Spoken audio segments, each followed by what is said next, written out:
পরিবেশ দিবসের প্রাক্কালে রাজ্য সড়কে দুর্ঘটনাগ্রস্ত গাছ বাঁচালেন আইনজীবীরা। বুধবার দুপুরে আদালত থেকে ফেরার পথে চাকদহ বনগ্রাম রাজ্য সড়কের তাতলা ১ নং গ্রাম পঞ্চায়েতের গোড়াচারতলা সংলগ্ন তেঁতুলতলায় রাস্তার ডিভাইডারে দেখতে পান একটি গাছ দুর্ঘটনাগ্রস্ত অবস্থায় পড়ে রয়েছে। এই ঘটনা অবলোকন করে গাড়ির থেকে নেমে আসেন সুপ্রিম কোর্টের আইনজীবী মুকুল বিশ্বাস সহ অন্যান্য আইনজীবীরাও। পরিবেশপ্রেমী মুকুলবাবু সহকর্মীদেরকে সঙ্গে নিয়ে বৃক্ষটিকে অবলম্বনের মাধ্যমে দাঁড় করিয়েছেন এবং বৃক্ষে জল দানও করেছেন। কি বলছেন এই প্রসঙ্গে সুপ্রিম কোর্টের আইনজীবী মুকুলবাবু? আপনারা শুনুন এই বাংলার সংবাদে। বাংলার সাথে মানুষের পাশে। নদিয়ার চাকদহ থেকে সমীর দাসের রিপোর্ট।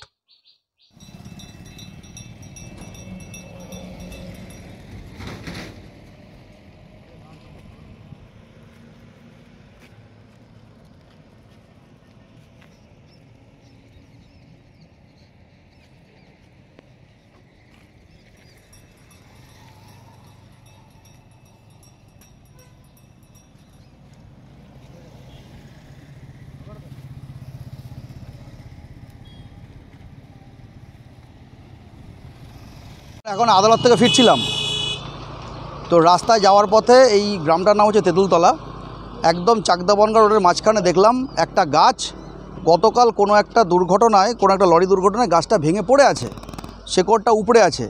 আমি ছিলাম, আমার সাথে আমার জুনিয়র অ্যাডভোকেটরা ছিল, এখানকার দুজন টোটো চালক ছিল, তাদেরকে ডেকে নিয়ে এই গাছটাকে আবার রাতের দুর্ঘটনায় গাছটি ভেঙে গেছিলো, শেকড় থেকে উপড়ে গেছিলো, সেটাকে আমরা নতুন করে তুলে মাটি চাপা দিয়ে আবার চারপাশে জল দিলাম এবং গাছটাকে আমরা একটা বাঁশ দিয়ে বেঁধে দিলাম যাতে গাছটা বেঁচে যায়। একটা গাছটাকে বাঁচানোর জন্য একটা চেষ্টা আমরা করলাম, যে গাছটা গতকাল রাতে ভেঙে গেছিল। আমরা এই একটু আগেই দেখলাম, এই দুপুরবেলায় আমরা যখন ফিরছি রাস্তায় দেখলাম গাছটা ভেঙে গেছে। আমরা গাড়ি করে যাচ্ছিলাম, গাড়ি থেকে নেমে গাছটাকে আমরা বাঁচানোর চেষ্টা করলাম সবাই মিলে। এরকম তো প্রচুর গাছ এবং রাস্তার পাশে এরকম ভগ্নাবস্থা বা অনেকেই দেখা যাচ্ছে গাছ কেটে নেয় বা দেখা যাচ্ছে এরকম গাছ ভগ্নাবস্থা থাকে, সেক্ষেত্রে মানুষের প্রতি কী বার্তা দেবেন?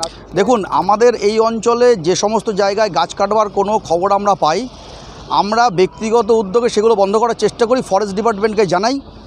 এতে কিন্তু আমাদের অঞ্চলের গাছ কাটা প্রচুর বন্ধ হয়েছে। প্রত্যেক বছরের বিভিন্ন সময়, বিশেষত বর্ষাকালে আমরা ব্যক্তিগতভাবে সবাই একযোগে বিভিন্ন রকমভাবে গাছ লাগানোর প্রয়াসও করি। আমরা সাধারণ মানুষের কাছে বার্তা দেবো, এই গাছটা কিন্তু আমরা দেখবার আগেই অনেকেরই এলাকার মানুষদের কিন্তু তুলে এটাকে বাঁচানোর চেষ্টা করা উচিত ছিল। এটা যে মানুষ যে গাছের উপকারিতা এখনও বুঝতে পারছে না, এটা কিন্তু আমাদের দুর্ভাগ্য। মানুষের উচিত নিজেদের জীবনকে যেমন আমরা গুরুত্বপূর্ণ ভাবি, প্রত্যেকটা গাছ কিন্তু আমাদের থেকে অনেক বেশি গুরুত্বপূর্ণ, কারণ এই গাছের দয়াতেই কিন্তু বেঁচে আছি আমরা। গাছের শুধু অক্সিজেন নয়, গাছ গোটা প্রকৃতির ভারসাম্যটা রেখেছে। গাছে যে পাখিগুলো থাকে, গাছের যে ফলমূলগুলো আমরা খাই, গোটা জীবজগৎ, সমস্ত এই সিস্টেমটা, জীবকুলটাই কিন্তু তাদের মূল বেঁচে থাকার পেছনে কিন্তু গাছের একটা বিরাট বড় অবদান। সেটা কিন্তু সাধারণ মানুষ যত দ্রুত বুঝবে ততই আমাদের সকলের জন্য মঙ্গল।